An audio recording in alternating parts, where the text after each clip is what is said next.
Alléluia. Amen.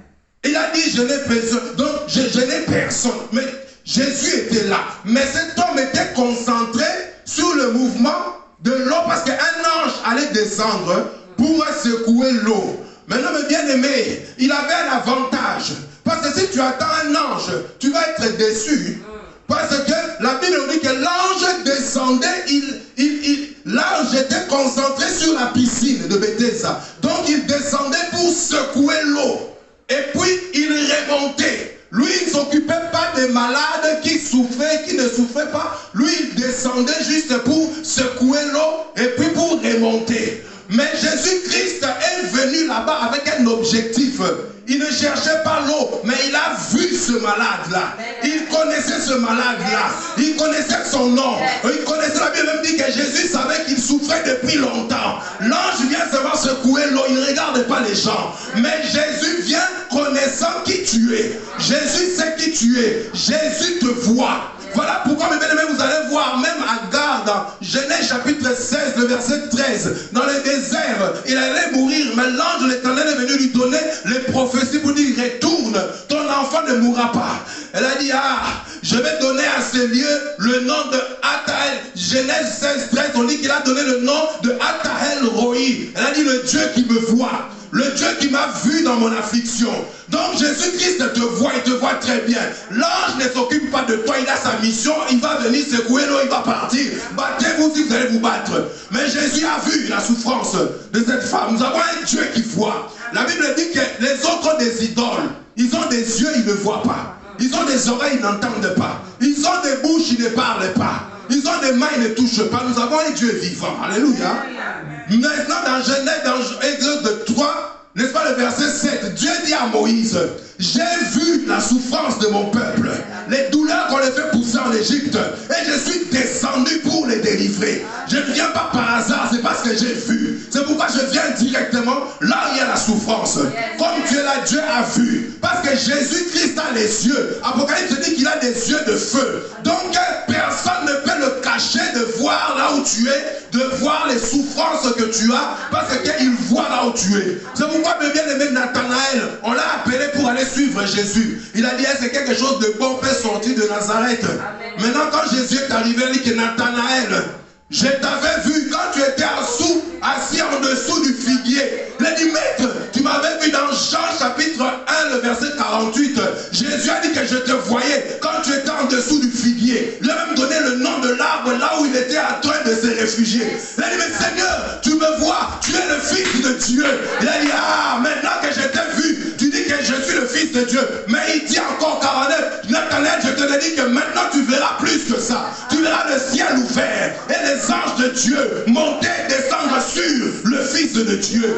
Dieu te voit, les anges ne te connaissent pas, ils sont des gens au service de Dieu, mais Jésus-Christ te voit. Alors concentre-toi sur la personne qui te voit. Jésus a vu ce malade, lui il attendait un ange qui ne le connaissait pas, mais au lieu de regarder à Jésus qui était venu là pour lui, qui connaissait sa souffrance, Dieu connaît tout de toi, même si c'est que tu as caché aux hommes parce que c'est trop difficile, mais Dieu connaît la souffrance. L'ange vient seulement secouer l'eau et puis il part. Et la Bible dit que l'ange descendait de temps en temps. Ouais, donc les malades étaient là, matin, midi, soir, parce qu'on ne sait pas. On dit qu'il descend de temps en temps. Donc on ne sait pas quand il va descendre. Mais ils étaient là en train de souffrir, en train d'attendre un ange. Or la Bible nous dit, n'est-ce pas, que Jésus-Christ, Matthieu chapitre 28, le verset 20, il dit, voici je suis avec vous. Pas de temps en temps, tous les jours, jusqu'à la fin du monde, je suis avec vous. Il ne faut pas attendre que de temps en temps Jésus va venir. Non, il est avec nous tous les jours, jusqu'à la fin du monde. Donc dans cette salle, Jésus est ici. Il ne va pas repartir, il ne va pas faire des allers-retours. Il est ici, il est avec toi, tous les jours, jusqu'à la fin du monde. Il n'est pas comme l'ange qui vient de temps en temps et qui part. Lui, il est là tous les jours. Les malades sont en train d'attendre un ange qui va venir, qui va repartir. Mais Jésus est à côté de ce malade. Il ne bouge pas. Il dit, je suis avec vous tous les jours jusqu'à la fin du monde. Donc, tant que le monde ne s'est pas arrêté, Jésus-Christ est avec toi. Mon bien-aimé, tu dois le savoir. Ce n'est pas les sensations. Je sens que Jésus est là. Non. La foi, ce n'est pas les sensations.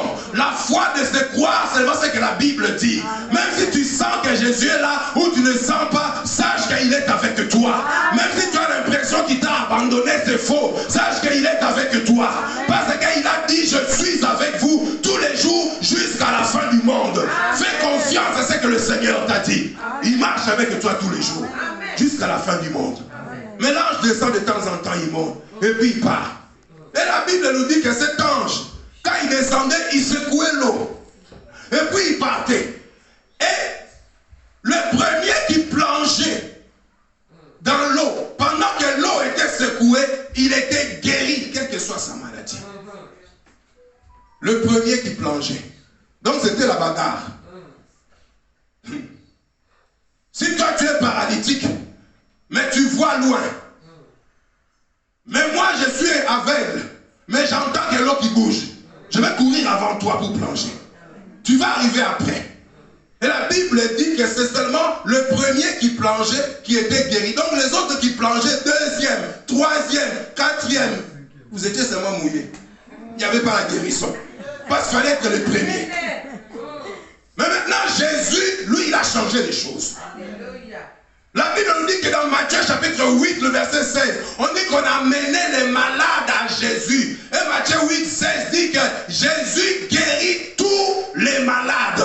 Le premier, le deuxième, le troisième, le dixième, le cinquantième. Tant que tu étais malade, tu t'approchais de Jésus, tu étais guéri. Même s'il y avait 10 avant toi, ça ne compte pas. Le stock de miracles en Jésus est inépuisable. C'est pas comme cet ange qui guérissait seulement le premier, non. Jésus a un stock de miracles. Donc dans cette église, il y a assez de miracles pour chaque personne. Il y a assez d'ouverture pour chaque personne. Même si on a qui a déjà reçu, toi aussi tu vas recevoir. La liste des guérisons n'est pas clôturée. La liste des miracles n'est pas clôturée. La liste des ouvertures n'est pas clôturée. Avec Jésus, que tu sois le premier, le deuxième, le troisième, tant que tu le touches, il guérit tous les malades. Pas les premiers, alléluia. Il a laissé les autres se battre. Jésus a un stock inépuisable pour manifester sa gloire. C'est pourquoi celui qui connaît Jésus n'a pas de jalousie à avoir.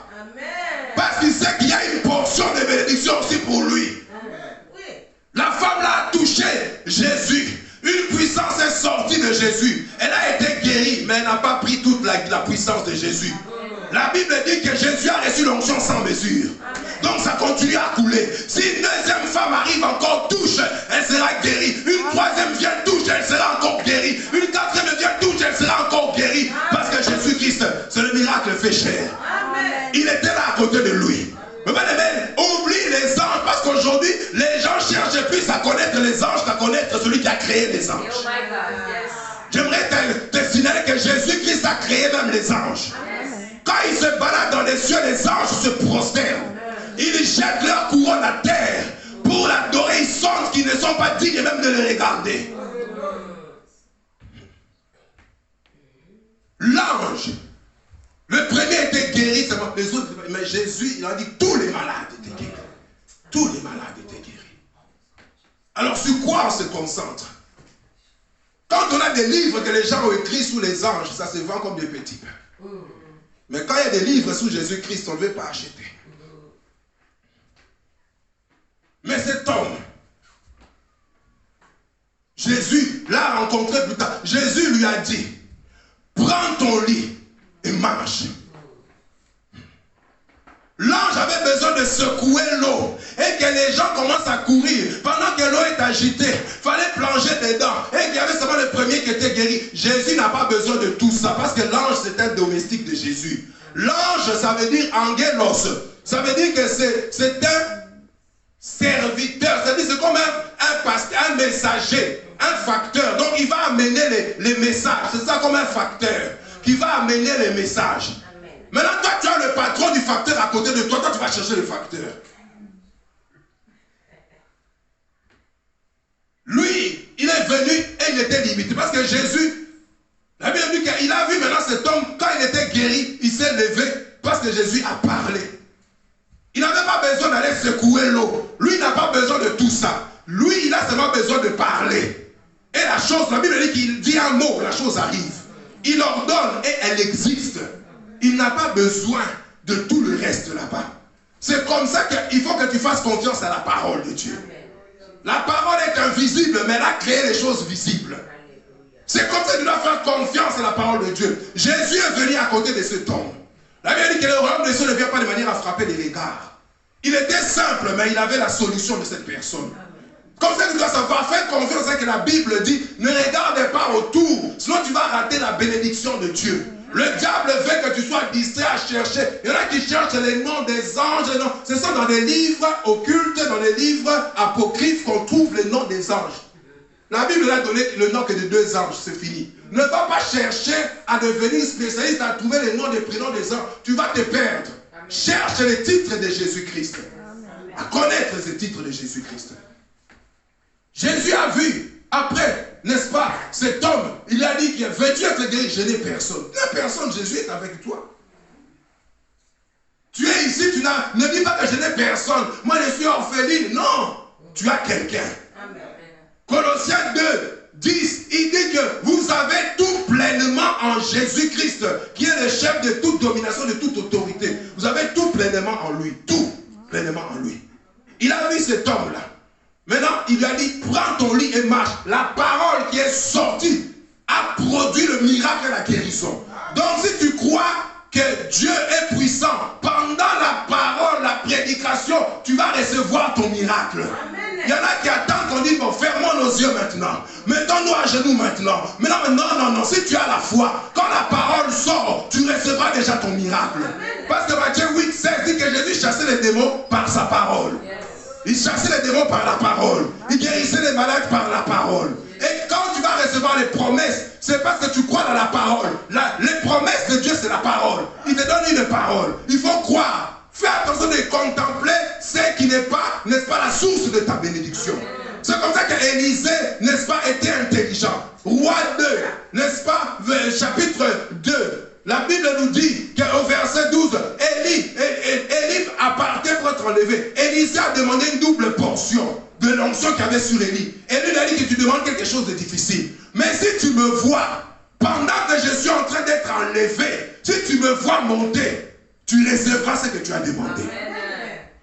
Maintenant, quand ils étaient en train de marcher, la Bible dit que les cieux se sont ouverts. Il y a un char de feu qui est sorti. Il y a des chevaux de feu qui sont sortis. Ils venaient chercher Élie. Il y a des cavaliers de feu, des anges puissants qui sont descendus pour venir prendre Élie. Et la Bible dit qu'il y avait un tourbillon qui faisait que Élie étant de partir avec les chars, les chevaux de feu, les cavaliers de feu. Élisée criait, mon père, char d'Israël et sa cavalerie. Mais bien aimé, Élisée était intelligent. Il n'a pas regardé les chars de feu. Parce qu'Élie n'a pas dit quand tu verras les chars, tu auras l'onction. Non. Il n'a pas regardé les chevaux de feu. Parce qu'Élie n'a pas dit quand tu verras les chevaux. Non. Il n'a pas regardé les anges. Non. Parce que c'est Dieu qui donne la parole. Pour lui que regarde Élie en train de monter. Ne regarde pas ce qui peut frapper tes regards. Mais confiance dans la parole. La promesse que Dieu t'a donnée. Il était concentré sur Élie. Qui était normal. Qui était simple. Mais la promesse était derrière. La parole de Dieu était derrière. Le miracle était derrière. Il a oublié les anges. Il a gardé la promesse de Dieu. Et la double onction lui a été donnée. Regarde à Jésus. Les anges sont des serviteurs de Jésus. C'est les domestiques de Jésus. Ce n'est pas eux qui sont morts à la croix pour toi. Il y en a un qui a donné sa vie à la croix. Il y en a un qui a dit tout est accompli. Et c'est lui qui est Jésus. C'est derrière lui que tu recevras le miracle. La parole ne se voit pas, mais elle est puissante. Cet homme a cru dans la parole de Dieu. Il n'a pas dit que non, il fallait aller dans la piscine. Jésus n'a pas besoin de tout ça. Il dit un mot, la chose arrive. C'est comme ça que ce centurion a dit, Seigneur, ne te déplace même pas jusque dans ma maison. Je ne suis pas digne, mais dis seulement une parole. Et mon serviteur sera guéri. Jésus n'a pas besoin de beaucoup. Il est tout puissant. Tu dois le savoir. L'ange était limité. Jésus a vu cet homme. Il a dit à cet homme, il était au temple. Il a dit à cet homme, tu as été guéri.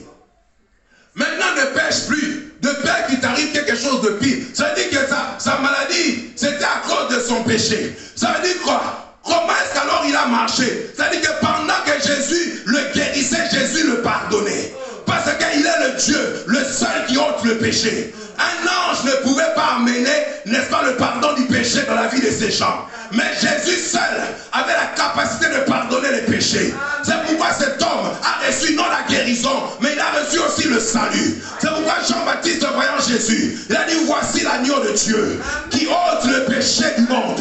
C'est le seul qui enlève le péché. L'ange n'a pas pu enlever les péchés de ces gens, parce que beaucoup c'était à cause de leur maladie. Mais Jésus seul avait la capacité d'ôter les péchés. Un ange ne peut pas faire ça pour toi. Jésus seul amène le salut. Jésus seul amène le pardon des péchés. Il a donné, l'ange était limité. Tu as déjà tout avec toi. Mais Satan veut te pousser à aller regarder partout. Alors que l'apôtre Paul a dit, Christ en moi, l'espérance de la gloire. Christ est en toi, c'est l'espérance de la gloire. Cet homme était là, il a été guéri parce qu'il a réalisé que Jésus était là. Il a réalisé qui était maintenant Jésus. Mais bien aimé, tu dois réaliser qui est dans cette salle. Réalise qui est ton Seigneur. Parce que bien aimé, parfois, vous voyez, on est là, on a tellement de problèmes où on est tellement habitué, on commence à oublier qui est Jésus. C'est la grâce que nous avons qu'il soit ici. C'est comme ça que cet homme-là, Jésus lui a dit, lève-toi et marche. Prends ton lit. Il a pris son lit, il est parti avec son lit. Tu dois avoir ton lit.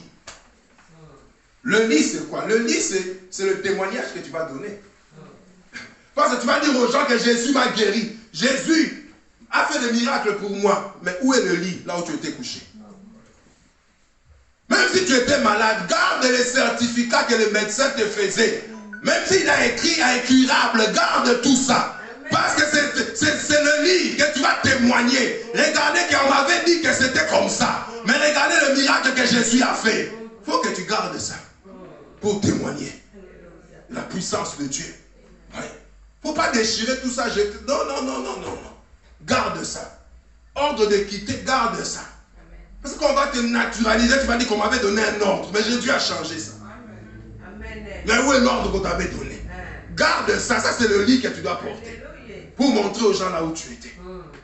C'est comme ça que maintenant, cet homme-là s'est levé. Les autres étaient là-bas en train d'attendre que l'ange encore redescende, parce que les autres qui avaient plongé après le premier, ils étaient seulement mouillés, mais ils n'étaient pas guéris, parce qu'ils étaient deuxième, troisième point. Mais celui-ci, Jésus a parlé à cet homme. Il était complètement guéri, il a pris son lit, il est parti directement. Il n'avait plus besoin de faire des allers-retours. Mais bien aimé, les choses que les hommes te donnent, les anges peuvent te donner, tu vas faire beaucoup d'allers-retours. Avec Jésus, ça sera seulement un aller simple. Parce que les gens qui étaient à la piscine, ils faisaient des allers-retours. Parce qu'il a plongé, mais numéro 2. Il a plongé, il était le 3e. Donc il ressort de l'eau, il va encore attendre. Quand l'ange va venir à un moment donné, il retourne encore. Il va encore plonger, numéro 3. Il ne peut pas être guéri, il sort. C'était des allers-retours. Allers-retours. D'autres même, ils devaient repartir à la maison, se changer parce qu'il était mouillé et revenir encore pour attendre l'ange. Mais celui qui était là, Jésus l'a guéri directement. Il n'était ni mouillé, il n'avait pas des allers simples vers la guérison, allez simple vers la victoire. Dieu veut dire qu'il y a des choses où tu ne vas plus revenir là-bas. La piscine, cet homme n'allait plus retourner à la piscine. C'était fini. Jésus est venu pour dire terminus. Jésus, c'est le terminus de tes difficultés. Il n'y a plus de retour à la piscine. Non, allez simple vers la victoire. C'est comme ça qu'il y a des choses. C'est aller simple. Mais bien aimé, quand Israël est sorti de l'Égypte, ce n'était pas pour retourner encore en Égypte. C'était un aller simple vers la terre promise. Alléluia. Aller simple vers le Canaan. Pharaon voulait qu'il fasse des allers-retours.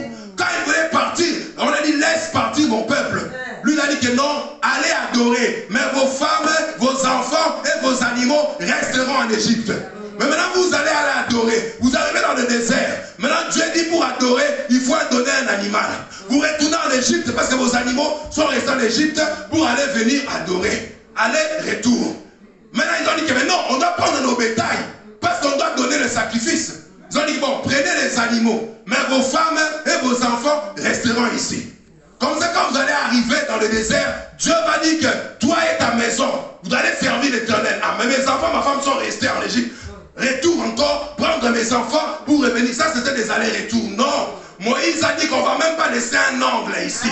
On va quitter, on va partir. C'était un aller simple. On ne va pas encore revenir ici. Voici pourquoi Dieu leur a dit à Moïse, Exode 14, n'est-ce pas? Ces Égyptiens que vous voyez aujourd'hui, vous ne les verrez plus jamais. Il n'a pas dit vous ne les verrez pas, non, il a dit vous ne les verrez plus. Jésus a dit à ce paralytique, la piscine que tu vois maintenant, tu ne verras plus aller simple avec la victoire. Dieu veut te donner un aller simple pour que tu ailles à la victoire. Alléluia. Pas des allers-retours, non. Tu étais malade, tu es encore guéri, mais tu retournes à l'hôpital. Après tu ressors, non, non, non, non, guérison, allez simple. Allez simple. Dieu veut que tu progresses. Allez simple, alléluia. Il veut que tu ailles plus loin. Vous voyez, Isaac ont bloqué. Il creuse le puits qu'Abraham avait ouvert. Maintenant la jalousie, Abimelech vient boucher le puits qu'Isaac avait creusé. Isaac va encore, il retourne encore. Il recreuse encore un puits. Maintenant l'eau sort. On vient encore, on bouche le trou. Isaac va encore plus loin. Il va encore creuser. La jalousie, on vient encore boucher le trou. Maintenant, il arrive à un trou. Et là, c'était un aller simple vers la prospérité. Il a troué comme ça. L'eau est sortie. Les ennemis étaient fatigués. On dit laissez seulement qu'ils boivent. Cette source, il a appelé. Oh Ebenezer, l'Éternel m'a mis au large. C'est fini, aller simple vers la prospérité. Je ne vais pas retourner à la pauvreté. Je prophétise que ton compte en banque, il n'y a pas de moins, de plus, moins que non. Aller simple vers la bénédiction. Plus que Dieu mette plus. Pas de moins 300, moins 400 euros. Non, c'est fini. Allez simple vers le positif. Alléluia. Allez simple. Non, tu étais marié. Tu n'es plus mal. Alors, ordre de quitter. Tu reviens, tu repars. Non. Allez simple. Dieu va t'établir ici. Dieu va t'établir. Tu vas prendre la lettre qu'on avait donnée, ordre de quitter. Jésus va transformer ça en ordre de posséder le territoire. Allez simple, tu vas rester ici. Les autres sont restés là-bas pour attendre l'ange. Cet homme a disparu de la piscine. On ne voyait plus, il est parti. C'est fini, Dieu veut que tu reçoives un aller simple. Vous voyez, Joseph a s'est battu. Ses frères l'ont jeté dans un trou. Il croyait qu'il pouvait gérer le troupeau de son père. Mais on l'a jeté dans un trou. Mais ça c'est quoi ça? On le ressort du trou, il respire un peu, on le revend en Égypte. En Égypte, il arrive là-bas, il trouve un petit job chez Potiphar. Il est en train de travailler, il est content. La femme de Potiphar le calomnie, on le jette en prison, il retourne encore. Dieu a dit que maintenant les allers-retours vont s'arrêter. Pharaon a eu un songe. Il a dit appeler Joseph. On l'a habillé, on l'a revêtu. On l'a pris, mes bien-aimés, à ce moment-là. On ne pouvait plus arracher son vêtement. Parce que ses frères avaient arraché la première robe que son papa lui avait donnée. Il fallait que Pharaon, n'est-ce pas, Potiphar, lui refasse un nouveau vêtement. Maintenant, la femme de Potiphar a arraché la nouvelle robe. On l'a jeté encore en prison. Maintenant, en prison, Dieu a dit c'est fini. Quand tu es déshabillé, quand tu arraches les vêtements, Pharaon lui a revêtu d'une tunique maintenant. Allez simple. Personne ne pouvait arracher la tunique que Joseph avait reçue. Parce qu'il était devenu gouverneur en Égypte. Allez simple. Il est allé mourir sur le trône. Allez simple vers le trône. Dieu veut que tu saches. Il veut que tu ailles. Il a dit de gloire en gloire. Pas de gloire en misère. Pas de victoire en défaite. Non. 2 Corinthiens, chapitre 3, verset 18. Il dit nous contemplons le Seigneur comme dans un miroir. Nous sommes transformés comme à la même image que lui. De gloire en gloire. De victoire en victoire. De puissance en puissance. Tu dois aller plus. Pas des allers-retours. Mais bien aimé, j'imagine que ces gens qui étaient à la piscine, ils ont vu que non, il y a quelque chose qui se passe. Le paralytique qui était toujours là, mais on n'a pas vu quand est-ce qu'il a plongé ici. Mais depuis un moment, il est guéri, il ne vient plus ici. Ils ont abandonné l'ange. Ils ont dit que c'était un certain Jésus. Il produit des miracles que sans l'ange qui descend. Il produit des miracles que sans l'eau qui bouge. Donc on va laisser la piscine ici. On va aller chercher celui qui a fait ce miracle. Dieu fait de toi un échantillon de son miracle. Tu ne vas pas être un échantillon de la misère du monde. Tu ne vas pas être un échantillon de calomnie des gens. Tu vas être un échantillon de la bénédiction du Seigneur. Quand les gens vont te voir, ils vont espérer dans ton Dieu.